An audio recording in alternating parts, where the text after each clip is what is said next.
Welcome back to CG शिक्षा Maddie साथ जैसा कि हम लोग देख रहे हैं क्लास 6 मैथमेटिक्स का 14 चैप्टर। इससे पहले प्रीवियस वीडियो लेक्चर में आप लोग क्वेश्चन नंबर 2 तक देखे थे। अब उसका आगे का क्वेश्चन को हम लोग क्वेश्चन नंबर 3 से देखते हैं। क्वेश्चन नंबर 3 ये प्रॉब्लम सॉल्विंग क्वेश्चन के बेस पे है। किसी संख्या का दोगुना 10 है तो संख्या क्या होगी, सोचिए। ठीक है, इसको हमको सॉल्व करना है भाई। किसी संख्या का दोगुना 10 है तो वह संख्या क्या होगी, इस चीज़ को जानना है। दोगुना मतलब 2 का गुणा, 3 गुना, 3 का गुणा, 6 गुना, 4 का गुणा, 5 गुना, 5 का गुणा, 6 गुना, 6 का गुणा के बेस पे भी हम लोग इस चीज़ को देखेंगे कि एक एक गुना के बेसिस पे आपके पास क्या क्या कंटेंट रहेगा और ये किसके किसके बेसिस पे आते जाएगा। ठीक है, तो किसी संख्या का दोगुना 10 है तो संख्या क्या होगी, इस क्वेश्चन के माध्यम से जानिए और ये किसके बेस पे होगा, इस क्वेश्चन को भी जानिए। ठीक है, तो किसी संख्या का दोगुना 10 है तो संख्या क्या होगी, इस क्वेश्चन के माध्यम से जानिए भाई। ठीक है, कि ये किसके किसके बेस पे होगा और किस किस क्वेश्चन के एक रोडिंग में होगा। तो चलिए यहाँ से हम लोग इस चीज़ को सॉल्व करते हैं। क्वेश्चन नंबर 3 के बेसिस पे हमारे पास क्या कंटेंट आता है और ये किसके बेसिस पे भी आता है। ठीक है, तो चलिए इस क्वेश्चन के माध्यम से देखते हैं भाई। क्वेश्चन नंबर 3 के बेस पे सॉल्व करते हैं। SOLVE.solve। किसी संख्या का दोगुना 10 है, संख्या क्या होगी। माना कि वह संख्या x है, माना कि वह संख्या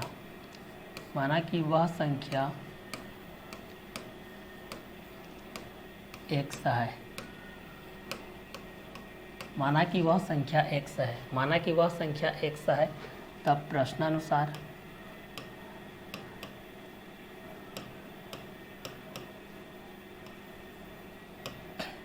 किसी संख्या का दोगुना 10 है, तो माना कि वह संख्या x है, तो x का दोगुना कितना हो जाएगा, 2x इक्वल टू कितना है भाई, 10 है, तो 10 के बेस हो जाएगा। इसलिए x का वैल्यू कितना हो जाएगा भाई, मल्टीप्लाई किस में आता है भाई, डिवाइड में। ठीक है, तो यहाँ पर कितना हो जाएगा, 2 1 जा 2, 2 5 जा 10, x का मान कितना हो जाएगा 5। ये आप लोगों का क्या रहेगा भाई, आंसर रहेगा। ये आप लोगों को क्या रहेगा, आंसर। तो किसी संख्या का दोगुना 10 है, किसी संख्या का दोगुना 10 है तो संख्या क्या होगी। किसी संख्या का दोगुना 10 है तो वह संख्या क्या होगी, इसके बेस पे जानते हैं भाई। तो किसी संख्या का दोगुना 10 है तो संख्या क्या होगी, इस क्वेश्चन के बेस पे हमको जानना है। तो माना कि वह संख्या x है, तो प्रश्न अनुसार 2x इक्वल टू 10 के बेस हो जाएगा। इसलिए x इक्वल टू 10/2 के बेस हो जाएगा। 2 1 जा 2, 2 5 जा 2 2 5 जा 10 के बेसिस हो जाएगा। तो x का वैल्यू कितना हो जाएगा, 5 के बेसिस पे हो जाएगा।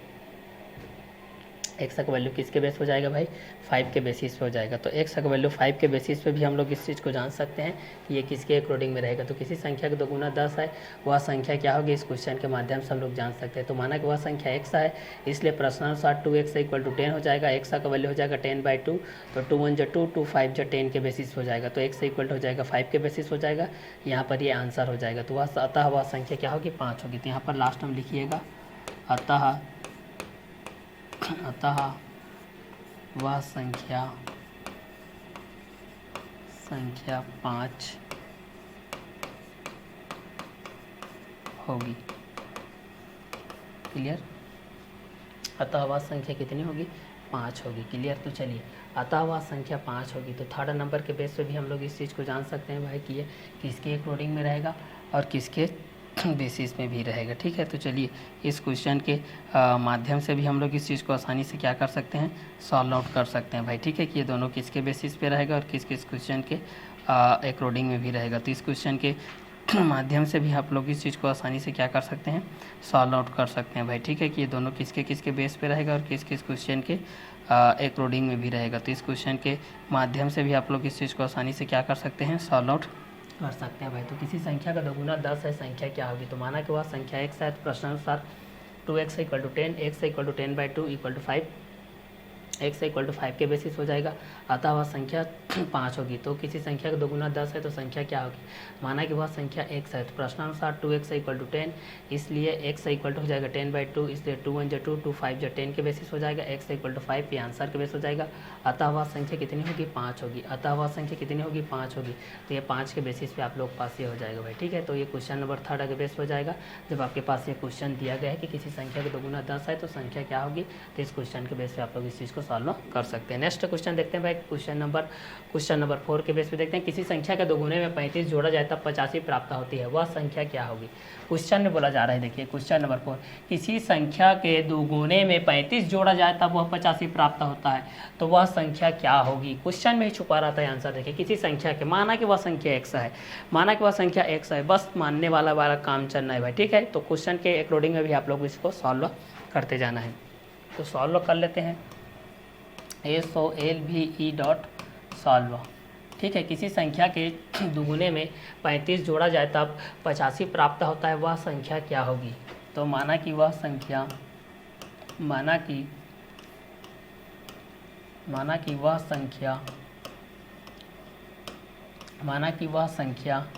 x है, माना कि वह संख्या क्या है, x है। तो माना कि वह संख्या x है, तब प्रश्नानुसार देखते हैं, तब प्रश्नानुसार देखते हैं भाई, तब प्रश्नानुसार देखते हैं। माना कि वह संख्या x है, तब प्रश्नानुसार किसी संख्या के दोगुने में 35 जोड़ा जाए, किसी संख्या के दोगुने में, प्रश्नानुसार किसी संख्या का दोगुना 2x हो जाएगा, उसमें 35 जोड़ा जाए, तो 35 जोड़ दिए भाई, तो कितना प्राप्त होता है, 85 प्राप्त होता है। तो वह संख्या ज्ञात करना है। तो चलिए वह संख्या हम लोग यहाँ से ज्ञात कर लेते हैं। तो क्वेश्चन के बेस पे हमारे पास ये चीज़ दिया गया है, किसी संख्या के दोगुने में 35 जोड़ा जाए तो वह तब 85 प्राप्त होता है, वह संख्या क्या होगी। तो इसके बेस पे हमको ज्ञात करना है भाई। तो इसके बेस पे हमारे पास आंसर में क्या होगा, देखिए किसी संख्या के दोगुने में 35 जोड़ा जाए तब 85 प्राप्त होता है, वह संख्या क्या होगी। तो किसी संख्या के दोगुने में 35 जोड़ा जाए तब 85 प्राप्त होता है, वह संख्या क्या होगी। तो किसी संख्या के दोगुने में 35 जोड़ा जाए तब 85 प्राप्त होता है, वह संख्या क्या होगी। तो किसी संख्या के दोगुने में 35 जोड़ा जाए तब 85 प्राप्त होता है, तब वह संख्या क्या होगी। तो इसके बेस पे भी हम लोग इस चीज़ को जान सकते हैं कि ये दोनों किसके अकॉर्डिंग में रहेंगे भाई, और किस किस क्वेश्चन के बेसिस में भी रहेंगे। तो इस क्वेश्चन के माध्यम से भी हम लोग इस चीज़ को आसानी से क्या कर सकते हैं, सॉल्व आउट कर सकते हैं। तो माना कि वह संख्या x है, माना कि वह संख्या क्या है, x है, तब प्रश्नानुसार 2x + 35 इक्वल टू हो जाएगा 85, 2x + 35 इक्वल टू क्या हो जाएगा, 85 हो जाएगा। तो किसी संख्या के दोगुने में 35 जोड़ा जाए तब 85 प्राप्त होता है, वह संख्या क्या होगी। तो किसी संख्या के दोगुने में 35 जोड़ा जाए तब 85 प्राप्त होता है, वह संख्या क्या होगी। तो माना कि वह संख्या x है, तो प्रश्नानुसार देख लेते हैं भाई, 2x + 35 इक्वल टू हो जाएगा 85। तो किसी संख्या के दोगुने में 35 जोड़ा जाए तब 85 प्राप्त होता है, तब वह संख्या क्या होगी। तो माना कि वह संख्या x होगी, तो प्रश्नानुसार हो जाएगा 2x + 35 इक्वल टू 85 के बेसिस पे हो जाएगा। तब सॉल्व करते हैं, 2x इक्वल टू ये प्लस इधर आकर क्या हो जाएगा, माइनस। तो प्लस किस में कन्वर्ट होता है भाई, माइनस में, माइनस किस में कन्वर्ट होता है, प्लस में, मल्टीप्लाई किस में कन्वर्ट होता है, डिवाइड में, डिवाइड किस में कन्वर्ट होता है भाई, मल्टीप्लाई के बेसिस में कन्वर्ट होता है। तो प्लस माइनस में माइनस, प्लस में मल्टीप्लाई, डिवाइड में, और डिवाइड किस में कन्वर्ट होता है, मल्टीप्लाई में कन्वर्ट होता है। तो प्लस माइनस में माइनस, प्लस में मल्टीप्लाई, डिवाइड में, और डिवाइड किस में कन्वर्ट होता है, मल्टीप्लाई में कन्वर्ट होता है। तो प्लस किस में कन्वर्ट होता है, माइनस में, माइनस किस में कन्वर्ट होता है, प्लस में, मल्टीप्लाई किस में कन्वर्ट होता है, डिवाइड में, और डिवाइड किस में कन्वर्ट होता है, मल्टीप्लाई में कन्वर्ट होता है।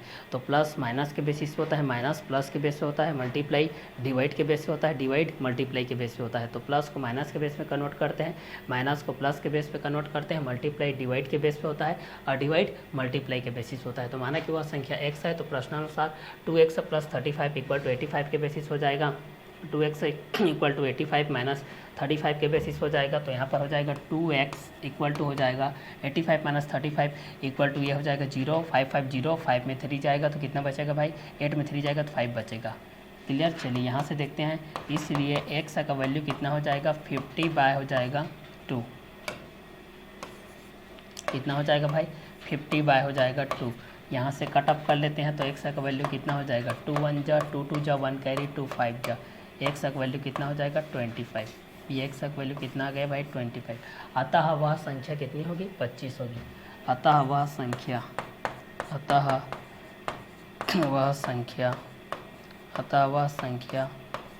25 होगी। क्लियर। देखिए तो किसी संख्या के दुगुने में 35 जोड़ा जाए तब 85 प्राप्त होता है, वह संख्या क्या होगी। माना कि वह संख्या x है, माना कि वह संख्या क्या है, x है। तो माना कि वह संख्या क्या है भाई, x है। तो माना कि वह संख्या x है, प्रश्नानुसार 2x प्लस 35 इक्वल टू 85 हो जाएगा। 2x इक्वल टू हो जाएगा 85 माइनस 35 हो जाएगा, तो 2x इक्वल टू हो जाएगा 50, इसलिए x इक्वल टू हो जाएगा 50/2। तो 2 1 जा 2, 2 2 जा 4, 1 कैरी हो जाएगा, 10 के बेस हो जाएगा, 2 5 जा 25 के बेसिस पे हो जाएगा, ठीक है। इसलिए x इक्वल टू हो जाएगा 25, अतः वह संख्या क्या होगी, 25 होगी। अतः हम वह संख्या क्या होगी 25 होगी, ठीक है। तो क्वेश्चन नंबर 4 के बेस पे जान सकते हैं कि किसी संख्या के दुगुने में 35 जोड़ा जाए तब 85 प्राप्त होता है, वह संख्या क्या होगी। तो माना कि वह संख्या x है, तो प्रश्नानुसार 2x plus 35 equal to 85, 2x equal to 85 minus 35, 2x equal to 50, इसलिए x equal to 50/2 equal to 25, तो x इक्वल टू 25 बता हुआ संख्या 25 होगी। तो ये क्वेश्चन नंबर किसके बेस पे हो जाएगा 4 के। क्लियर। नेक्स्ट देखते हैं हम लोग क्वेश्चन नंबर 5 के बेसिस पे देखते हैं। 25 पैसे के कितने सिक्के 10 रुपये के बराबर होंगे।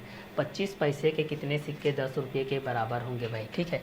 तो इसको देखते हैं क्वेश्चन नंबर 5 के बेसिस पे सॉल्व करते हैं। क्वेश्चन नंबर 5 के बेस से आपके पास क्या होगा, 25 पैसे के कितने सिक्के 10 रुपये के बराबर होंगे। 25 पैसे के कितने सिक्के 10 रुपये के बराबर होंगे। तो 25 पैसे के कितने सिक्के 10 रुपये के बराबर होंगे, इस चीज़ को हमको जानना है कि ये किसके बराबर होते हैं। क्लियर। तो चलिए इसके बेस पे भी हम लोग इस चीज़ को देख लेते हैं, ये किसके बराबर आते हैं भाई। क्लियर। चलिए 25 पैसे के कितने सिक्के 10 रुपये के बराबर होते हैं भाई। तो इस क्वेश्चन के माध्यम से भी हम लोग इस चीज़ को देख लेते हैं भाई कि ये दोनों किसके अकॉर्डिंग में रहेंगे और किस किस क्वेश्चन के बेसिस पे भी रहेंगे। क्लियर। तो चलिए यहाँ से हम लोग इस चीज़ को देख लेते हैं कि ये दोनों किसके किसके बेसिस पे रहेंगे और किस किस क्वेश्चन के अकॉर्डिंग में भी रहेंगे। क्लियर। तो चलिए इस क्वेश्चन के माध्यम से भी हम लोग इस चीज़ को आसानी से क्या कर लेते हैं, सॉल्व आउट कर लेते हैं भाई। क्लियर। कि ये दोनों किसके किसके बेस पे रहेंगे और किस किस क्वेश्चन के अकॉर्डिंग में भी रहेंगे। क्लियर। तो चलिए इस क्वेश्चन के माध्यम से भी हम लोग इस चीज़ को आसानी से क्या कर लेते हैं, सॉल्व आउट कर लेते हैं भाई। ठीक है कि ये किसके बेसिस पे रहेगा और किस किस क्वेश्चन के अकॉर्डिंग में भी रहेगा। तो इस क्वेश्चन के माध्यम से भी हम लोग इस चीज़ को आसानी से क्या कर सकते हैं, सॉल्व आउट कर सकते हैं कि ये दोनों किसके बेस पे रहेगा और किस किस क्वेश्चन के अकॉर्डिंग में भी रहेगा। तो 25 पैसे के कितने सिक्के 10 रुपये के बराबर होंगे। तो दिया है कुल रुपये, दिया है कुल रुपये बराबर हो जाएगा 10 रुपया। चूँकि हम जानते हैं कि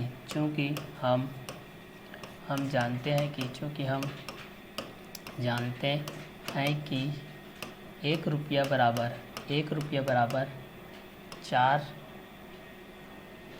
बराबर 100 पैसा,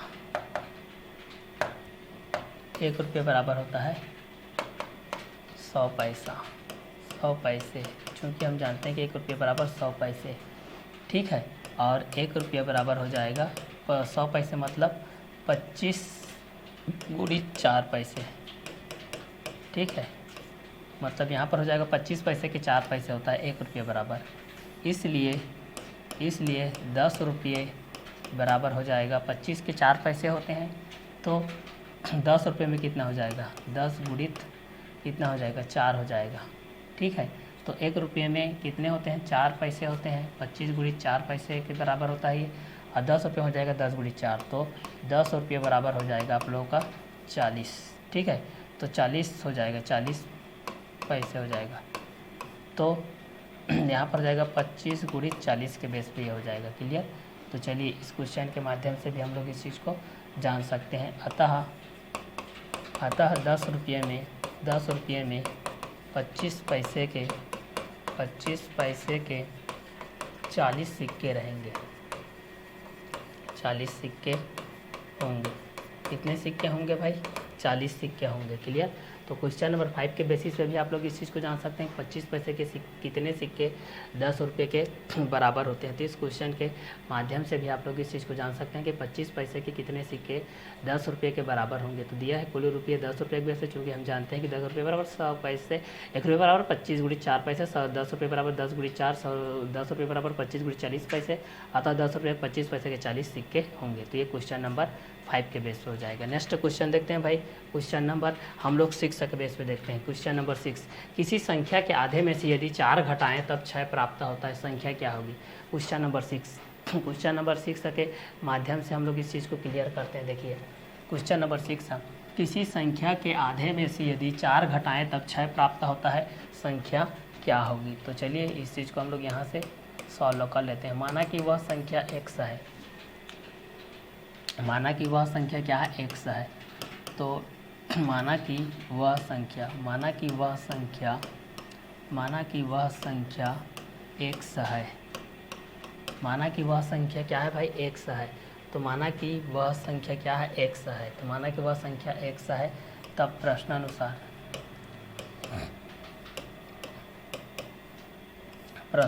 देखते हैं। माना कि वह संख्या क्या है, x है, तब प्रश्नानुसार देखते हैं। किसी संख्या के आधे में से यदि 4 घटाएं तब 6 प्राप्त होता है, संख्या क्या होगी। तो प्रश्नानुसार किसी संख्या के आधे में, माना कि वह संख्या x है, तो किसी संख्या के आधे में से यदि 4 घटाएं तब 6 प्राप्त होता है, तो वह संख्या ज्ञात करना है। क्लियर। तो प्रश्नानुसार देखिए, किसी संख्या के आधे में 4 घटाने पर 6 प्राप्त होता है, तो हमको यहाँ से संख्या ज्ञात करनी। इसके बाद कुछ नहीं, मतलब क्या है भाई, 1 है। अब यहाँ से तिर्यक गुणा होगा, क्रॉस मल्टीप्लाई होगा। तिर्यक गुणा मतलब क्रॉस मल्टीप्लाई को है तिर्यक गुणा कहते हैं, ठीक है। तो क्रॉस मल्टीप्लाई के बेस पे हम लोग इस चीज़ को देख सकते हैं भाई कि ये किसके अकॉर्डिंग में रहेगा और किसके बेसिस पे रहेगा, ठीक है। तो x का मल्टीप्लाई 1 के साथ हो जाएगा, -2 का मल्टीप्लाई हो जाएगा 4 के साथ, पूरे के बारे में हो जाएगा 2 का मल्टीप्लाई 1 के साथ हो जाएगा, इंटू 6 बाय कुछ नहीं मतलब 1 के बेस पे हो जाएगा। क्लियर। माना कि वह संख्या x है, तो प्रश्नानुसार के बेस पे देख सकते हैं x/2 - 4/1 = 6 के बेसिस में हमारे पास क्या क्या कंटेंट आएंगे और ये किसके बेसिस में भी रहेगा, ठीक है। तो इस क्वेश्चन के माध्यम से भी हम लोग इस चीज़ को आसानी से क्या कर सकते हैं भाई, सॉल्व आउट कर सकते हैं कि ये दोनों किसके किसके बेस पे रहेगा और किस किस क्वेश्चन के अकॉर्डिंग में भी रहेगा। तो इस क्वेश्चन के माध्यम से भी हम लोग इस चीज़ को आसानी से क्या कर सकते हैं, सॉल्व आउट कर सकते हैं भाई, ठीक है, कि ये दोनों किसके बेस पे रहेंगे। तो माना कि वह संख्या x है, तो प्रश्नानुसार x/2 - 4/1 = 6 हो जाएगा। तो x × 1 - 2 × 4/2 × 1 = 6/1 के बेस पे हो जाएगा। तो इस क्वेश्चन के माध्यम से भी हम लोग इस चीज़ को आसानी से क्या कर सकते हैं, सॉल्व आउट कर सकते हैं भाई, कि ये दोनों किसके बेस पे रहेंगे और किस किस क्वेश्चन के अकॉर्डिंग में भी रहेंगे। तो इस क्वेश्चन के माध्यम से भी हम लोग इस चीज़ को आसानी से क्या कर सकते हैं, सॉल्व आउट कर सकते हैं कि ये दोनों किसके बेस पे रहेंगे और किस किस क्वेश्चन के अकॉर्डिंग में भी रहेंगे। तो इस क्वेश्चन के माध्यम से भी हम लोग इस चीज़ को आसानी से क्या कर सकते हैं, सॉल्व आउट कर सकते हैं भाई, कि ये दोनों किसके बेसिस पे रहेंगे और ये दोनों किस किस क्वेश्चन के अकॉर्डिंग में भी रहेंगे। तो इस क्वेश्चन के माध्यम से भी हम लोग इस चीज़ को आसानी से क्या कर सकते हैं भाई, सॉल्व आउट कर सकते हैं कि ये दोनों किसके किसके बेस पे आता है और किस किस क्वेश्चन के अकॉर्डिंग में आता है। तो इस क्वेश्चन के माध्यम से भी हम लोग इस चीज़ को आसानी से क्या कर सकते हैं, सॉल्व आउट कर सकते हैं। कि माना कि वह संख्या x है, तो प्रश्नानुसार x/2 - 4/1 = 6 के बेस हो जाएगा। तो यहाँ पर हो जाएगा, इस क्वेश्चन के माध्यम से हम लोग इस चीज़ को देखेंगे तो हमारे पास क्या हो जाएगा, x1 × x - 4 2 × 8 के बारे में हो जाएगा 2 1 × 2 = हो जाएगा 6/1। आई रिपीट, बोला जा रहा है कि किसी संख्या के आधे में से यदि 4 घटाएं तब 6 प्राप्त होता है, तो संख्या क्या होगी। किसी संख्या के आधे में से यदि 4 घटाएं तब 6 प्राप्त होता है, तो संख्या क्या होगी। तो माना कि वह संख्या x है, तो प्रश्नानुसार x/2 - 4/1 = 6 हो जाएगा। तो माना कि वह संख्या x है, तो प्रश्नानुसार x/2 - 4/1 = 6 हो जाएगा। तो x × 1 × माइनस हो जाएगा 2 × 4/2 × 1 = 6/1, तो x - 8/2 और ये हो जाएगा आप लोग 6/1। तो यहाँ से फिर से त्रियक गुणा कर लेते हैं भाई। तो x - 8 का मल्टीप्लाई हो जाएगा 1 के साथ और 6 का मल्टीप्लाई हो जाएगा 2 के साथ। क्लियर। चलिए अब यहाँ से देख लेते हैं कि माना कि वह संख्या क्या है, x है। प्रश्नानुसार x/2 - 4/1 = 6, x × 1 - 2 × 4/2 × 1 = 6/1, x - 8/2 = 6/1, x - 8 × 1 equal हो जाएगा 6 × 2 के बेस पर हो जाएगा। तो ये हो जाएगा x - 8 इक्वल हो जाएगा 6 × 2 = 12, ये माइनस इधर आकर क्या हो जाएगा प्लस, तो x इक्वल टू हो जाएगा 12 + 8, इसलिए x का मान हो जाएगा 12 + 8 20। ये रहेगा आपका आंसर। तो किसी संख्या के आधे में से यदि 4 घटाने पर 6 प्राप्त होता है तो वह संख्या क्या होगी, तो 20 है।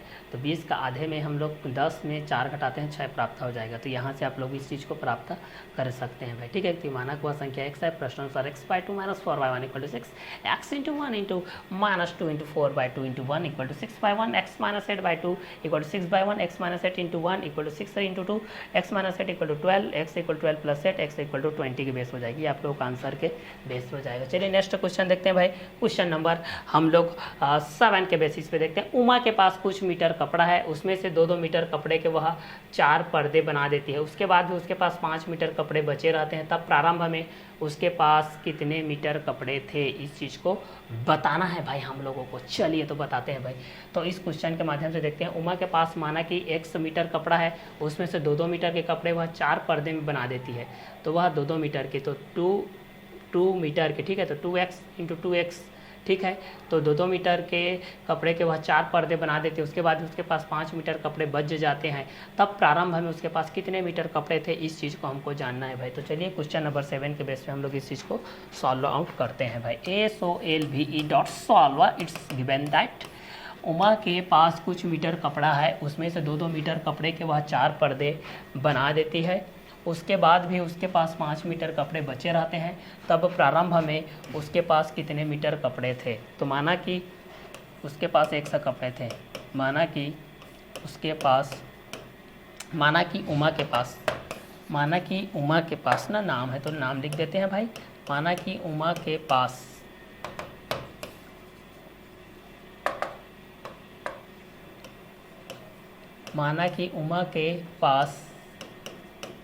x मीटर कपड़ा है, x मीटर कपड़ा है। तब प्रश्नानुसार देखते हैं भाई, प्रश्नानुसार हो जाएगा। उसमें से 2-2 मीटर कपड़े के वह 4 पर्दे बना देती है। माना कि 100 कपड़े हैं, इसमें से वह 2-2 मीटर की क्या बनाती है, 4 पर्दे बनाती है। मतलब 4 पर्दे बनाती है, कितने की, 2-2 मीटर की। 2-2 मीटर कपड़े की वह 4 पर्दे बनाती है, मतलब 2x के बेस पे हो जाएगा। फिर भी उसके पास 5 मीटर कपड़े बचे रहते हैं, बराबर 5 के बेस पे रहेगा। बराबर किसके बेस पे रहेगा, 5 के बेसिस पे रहेगा।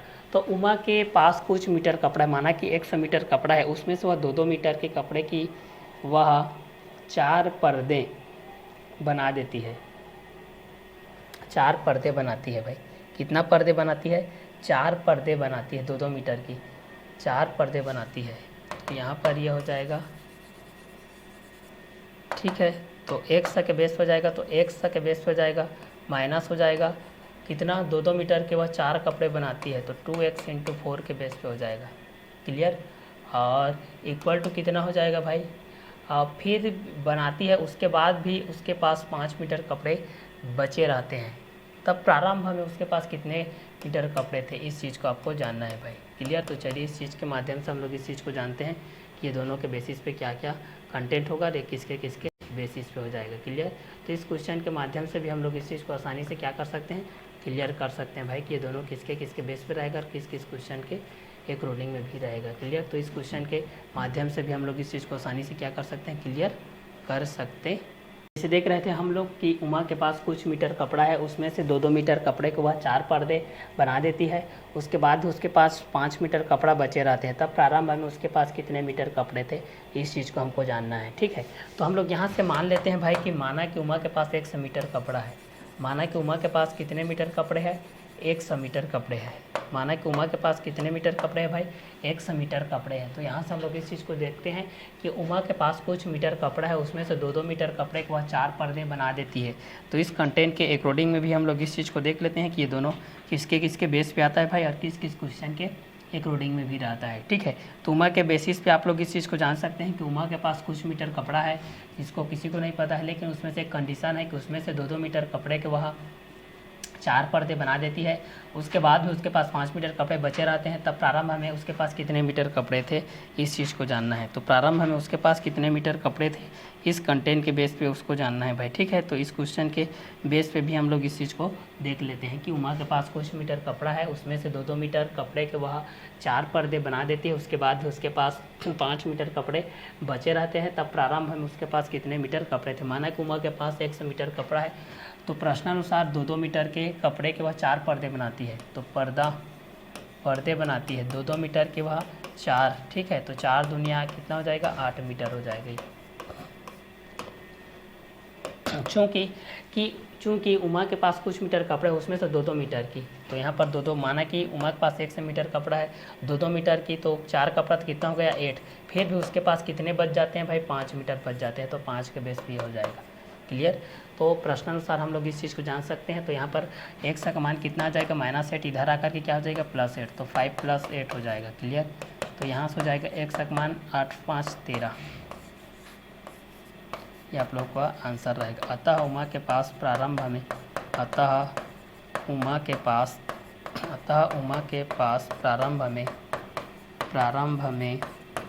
13 मीटर कपड़ा थे, 13 मीटर कपड़ा, अतः उमा के पास प्रारंभ में 13 मीटर कपड़े थे, ये आप लोग के आंसर हो जाएगा। क्लियर। कि उमा के पास कुछ मीटर कपड़ा है, उसमें से 2-2 मीटर कपड़े के वह 4 पर्दे बना देती है, उसके बाद उसके पास 5 मीटर कपड़े बचे रहते हैं, तब प्रारंभ में उसके पास कितने मीटर कपड़े थे। तो माना कि उमा के पास 100 मीटर कपड़ा है, प्रश्नानुसार पर्दे में 2 × 4 के बेस हो जाएगा, तो 80 मीटर हो जाएगा। x - 8 = 5 के बेसिस हो जाएगा, तो x = 5 + 8, x = 13 के बेस हो जाएगा। अतः उमा के पास प्रारंभ में 13 मीटर कपड़े थे। तो समीकरण के बेस पे आप लोग इस चीज़ को जान सकते हैं कि x के बेस पे क्या होता है, y के बेस पे क्या होता है, z के बेस पे क्या होता है, प्लस किस में कन्वर्ट होता है, माइनस किस में कन्वर्ट होता है, प्लस किसके बेसिस पे होता है, माइनस किसके बेसिस पे होता है, प्लस किस में कन्वर्ट होता है, माइनस किस में कन्वर्ट होता है। तो एक को हम लोग प्लस के माध्यम से जान सकते हैं, एक को हम लोग माइनस के बेसिस पे जान सकते हैं कि प्लस किसके अकॉर्डिंग में कन्वर्ट होता है, माइनस किसके अकॉर्डिंग में कन्वर्ट होता है। तो प्लस हमेशा माइनस में कन्वर्ट होता है, माइनस हमेशा प्लस में कन्वर्ट होता है, मल्टीप्लाई आपका डिवाइड में कन्वर्ट होता है, और डिवाइड हमेशा आपकी मल्टीप्लाई में कन्वर्ट होता है। तो एक को आप लोग प्लस के माध्यम से जान सकते हैं, एक को आप लोग माइनस के माध्यम से जान सकते हैं, ठीक है। तो एक को प्लस के बेसिस पे जान सकते हैं, एक को आप लोग माइनस के बेसिस पे भी जान सकते हैं भाई, ठीक है, कि ये प्लस के बेसिस पे क्या होता है और माइनस के बेसिस पे भी क्या होता है, ठीक है। तो इस क्वेश्चन के माध्यम से भी आप लोग इस चीज़ को आसानी से क्या कर सकते हैं, सॉल्व आउट कर सकते हैं भाई, ठीक है, कि ये दोनों किसके किसके बेस पे रहेगा और किस किस क्वेश्चन के एक रोडिंग में भी रहेगा। तो इस क्वेश्चन के माध्यम से भी आप लोग इस चीज़ को आसानी से क्या कर सकते हैं, सॉल्व आउट कर सकते हैं भाई, ठीक है, कि ये दोनों किसके किसके बेस पे रहेगा और किस किस क्वेश्चन के एक रोडिंग में भी रहेगा। तो इस क्वेश्चन के माध्यम से भी आप लोग इस चीज़ को क्या कर सकते हैं, सॉल्व आउट कर सकते हैं भाई, ठीक है, कि ये दोनों किसके किसके बेस पे रहेगा और किस किस क्वेश्चन के एक रोडिंग में भी रहेगा। क्लियर। तो चलिए इस क्वेश्चन के बेस पे भी आप लोग इस चीज़ को जान सकते हैं भाई कि ये दोनों किसके किसके बेस पे रहेगा और किस किस क्वेश्चन के एक रोडिंग में भी रहेगा। तो इस क्वेश्चन के माध्यम से भी आप लोग इस चीज़ को आसानी से क्या कर सकते हैं, सॉल्व आउट कर सकते हैं भाई कि ये दोनों किसके किसके बेस पे रहेगा और किस किस क्वेश्चन के एक रोडिंग में रहेगा। तो यहाँ से हम लोग इस क्वेश्चन के माध्यम से भी हम लोग इस चीज़ को आसानी से क्या कर सकते हैं, सॉल्व आउट कर सकते हैं भाई, ठीक है। कि उमा के पास कुछ मीटर कपड़ा है, उसमें से 2-2 मीटर कपड़े को वह 4 पर्दे बना देती, उसके बाद उसके पास 5 मीटर कपड़े बचे रह देता, प्रारंभ में उसके पास कितने मीटर कपड़े थे। तो यहाँ से आप लोग पास आंसर के बेस पे कितना आ जाएगा, 13 मीटर के बेस पे आ जाएगा। किसके बेस पे आ जाएगा भाई, 13 मीटर के बेसिस पे आ जाएगा। तो इस क्वेश्चन के माध्यम से भी आप लोग इस चीज़ को आसानी से क्या कर सकते हैं, सॉल्व आउट कर सकते हैं भाई, ठीक है, कि ये दोनों किसके बेस पे रहेगा और किस किस क्वेश्चन के एक रोडिंग में भी रहेंगे। तो इस क्वेश्चन के माध्यम से भी आप लोग इस चीज़ को आसानी से क्या कर सकते हैं, सॉल्व आउट कर सकते हैं भाई कि ये दोनों किसके बेस पे रहेगा और ये दोनों किस किस क्वेश्चन के एक रोडिंग में भी रहेगा। तो इस क्वेश्चन के माध्यम से भी आप लोग इस चीज़ को आसानी से क्या कर सकते हैं, सॉल्व आउट कर सकते हैं कि ये दोनों किसके बेस पे रहेगा और किस किस क्वेश्चन के एक रोडिंग में भी रहेगा। तो प्लस माइनस के बेस पे कन्वर्ट होता है, माइनस प्लस के बेस पे कन्वर्ट होता है, मल्टीप्लाई डिवाइड के बेस पे कन्वर्ट होता है, डिवाइड मल्टीप्लाई के बेसिस पे कन्वर्ट होता है। तो इस क्वेश्चन के माध्यम से भी आप लोग इस चीज़ को आसानी से क्या कर सकते हैं भाई, ये दोनों किसके किसके बेस पे कन्वर्ट होते हैं और ये दोनों किस किस क्वेश्चन के एक रोडिंग में रहते हैं। क्योंकि प्रश्न हम लोग जब भी चर और अचर राशि के माध्यम से देखते हैं भाई कि हमारे पास 2 तरीके की राशि होती है, एक चर के माध्यम से होती है और एक अचर के माध्यम से होती है, ठीक है। तो एक को हम लोग चर के माध्यम से क्लियर करते हैं, एक को हम लोग अचर के माध्यम से। तो ये चर के माध्यम से होता है, एक अचर के माध्यम से होता है। चर को प्राय हम लोग x, y, z के बेस पे देखते हैं, अचर को हम लोग 1, 2, 3 के बेसिस पे देखते हैं। तो एक्स वाई जेड के बेस होता है, ये 1 to 3 के बेसिस होता है। तो इसमें हम लोग प्लस के बेसिस पे हमारे पास अलग होता है, माइनस के बेसिस होता है, प्लस माइनस में कन्वर्ट होता है, माइनस प्लस में कन्वर्ट होता है, मल्टीप्लाई डिवाइड में कन्वर्ट होता है, डिवाइड आपका मल्टीप्लाई में कन्वर्ट होता है। तो एक को प्लस के बेसिस पे जान सकते हैं, एक को माइनस के बेसिस पे जान सकते हैं, एक मल्टीप्लाई के बेस हो जाएगा, एक डिवाइड के बेसिस हो जाएगा। तो प्लस का माइनस में कन्वर्ट होता है, माइनस प्लस में, मल्टीप्लाई डिवाइड में, डिवाइड मल्टीप्लाई में कन्वर्ट होता है। तो यहाँ से भी हम लोग इस चीज़ को जान सकते हैं कि चर राशि का मान बदलता है, अचर राशि का मान नहीं बदलता है। चर राशि का मान बदलता है लेकिन अचर राशि का मान नहीं बदलता है। चर राशि का मान बदलता है लेकिन अचर राशि का मान नहीं बदलता है। तो एक कंटेंट के बेस पे भी हम लोग इस चीज़ को जान सकते हैं कि ये चर राशि किसके अकॉर्डिंग में रहेगा और अचर राशि भी किसके अकॉर्डिंग में रहेगा। तो एक को हम लोग चर राशि के माध्यम से जान सकते हैं, एक को हम लोग अचर राशि के माध्यम से जान सकते हैं कि चर किसके बेसिस पे होता है और अचर किसके बेसिस पे होता है। तो चर एक्स वाई जेड के बेस होता है, अचर 1 to 3 के बेस होता है। चर राशि का मान बदलता है, चर राशि का मान नहीं बदलता है। चर राशि का मान अस्थिर होता है, अचर राशि का मान स्थिर होता है। चर परिवर्तनशील है, अचर अपरिवर्तनशील है। चर परिवर्तनशील है, अचर अपरिवर्तनशील है। चर परिवर्तित होती है, अचर अपरिवर्तित होती है। तो इस क्वेश्चन के साथ आप लोगों का क्वेश्चन नंबर 7 के साथ ये आप लोगों का एक्सरसाइज कंप्लीट होता है 14.2 और इसके साथ आप लोगों का चैप्टर भी कंप्लीट होता है कि उमा के पास कुछ मीटर कपड़ा था जिसमें से 2-2 मीटर के कपड़े वह 4 पर्दे बना देती है, उसके बाद भी उसके पास 5 मीटर कपड़े बचे रहते हैं। तो इस कंटेंट के अनुसार आप लोग इस चीज़ को जान सकते हैं। तो क्वेश्चन नंबर 7 के साथ आप लोगों को ये एक्सरसाइज और ये लेसन कंप्लीट होता है। तो नेक्स्ट वीडियो लेक्चर में हम लोग मिलेंगे नेक्स्ट चैप्टर नंबर 15 के साथ।